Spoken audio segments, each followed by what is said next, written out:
When a narcissist weaponizes your values, they are not just attacking your beliefs, they're attacking your very sense of self. Our values and their hierarchy shape our personalities and influence our choices. For example, if you firmly believe in honesty, you will be honest in every sphere of your life, regardless of how it impacts you. When a narcissist enters your life, they weaponize your value system and use your moral code to make you do unacceptable things. How? Let's find out in today's episode. Hi, I am Danish, a narcissistic abuse recovery professional. In this episode, I will explain how a narcissist weaponizes your 5 most important values against you. Let's begin with value number 1. Honesty. A narcissist twists your words or takes them out of context to make it seem like you are saying something you are not. They weaponize your honesty by manipulating your words to make it sound like you are lying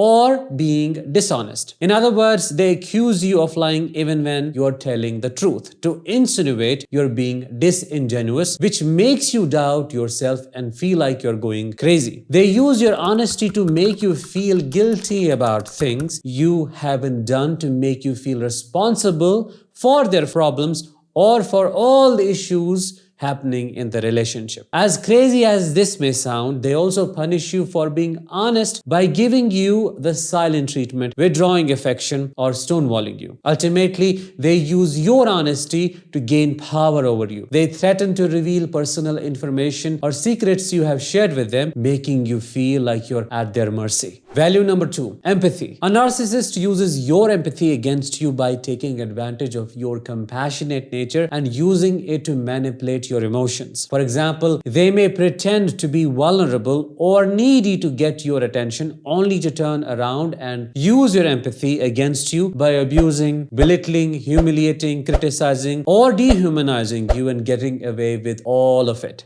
They also use your empathy to guilt trip you into doing what they want you to do by making you feel responsible for their emotions or their well-being. They become your child than being a partner. How crazy is that? In extreme cases, they may even use your empathy to isolate you from your friends and family by convincing you that they are the only one who truly understands and cares about you. Value number 3, forgiveness. Forgiveness is a value many of us as survivors believe in and hold on to because we are empathetic, or we have been programmed to believe in forget and forgive policy. That is what a narcissist weaponizes against you. A narcissist uses your forgiving nature against you by taking advantage of your willingness to forgive and forget.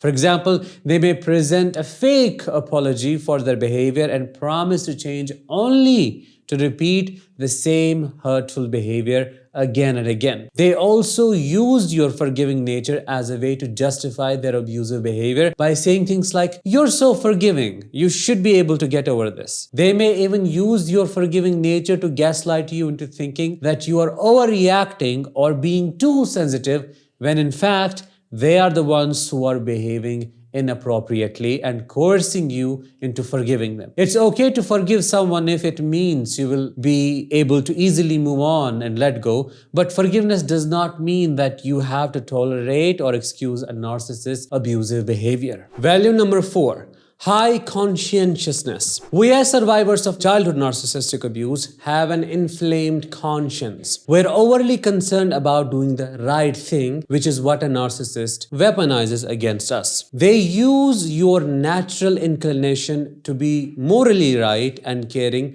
against you as a way to guilt trip you into doing things that benefit them, even at the expense of violating your own moral code. They also use your sense of responsibility and obligation to make you feel guilty for setting boundaries or asserting your own needs. This leads to anxiety, self-doubt, and even self-blame as the narcissist twists your desire to do what is right into a tool for their own gain. For example, you may say something like, "I don't want to see you anymore. I don't want to see you ever again because you're manipulative." And they may reply, "If you were to do what I did with you, what would be the difference between you and me? All of this is said to make you guilty for going no contact, and you are forced into staying in the relationship when you do not want to. Value number 5 and the last one, loyalty. They use your loyalty and commitment to them as a way to accept the unacceptable. For example, if you believe in the institution of marriage and do not like the concept of divorce, they will use it against you. After getting married to them, they definitely will start cheating on you. And when you find out,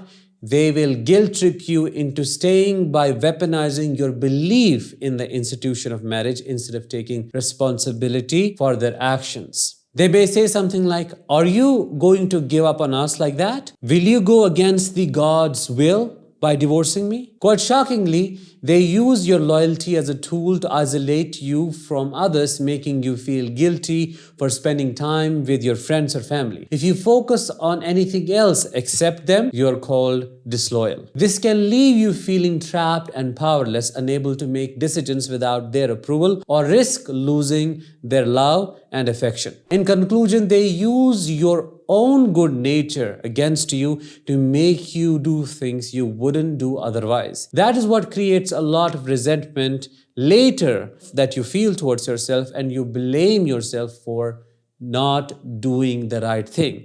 In reality, you need to understand you were forced to do what they wanted you to do. That's it. That is what it is all about. You need to forgive yourself because you did not intentionally cause the abuse to yourself. Quite the opposite, you were abused by them. That was it for today's episode. I hope you found it insightful. If you did, please let me know in the comments, drop a like, and share this episode with others. I'll talk with you in the next one. Until then, let the healing begin.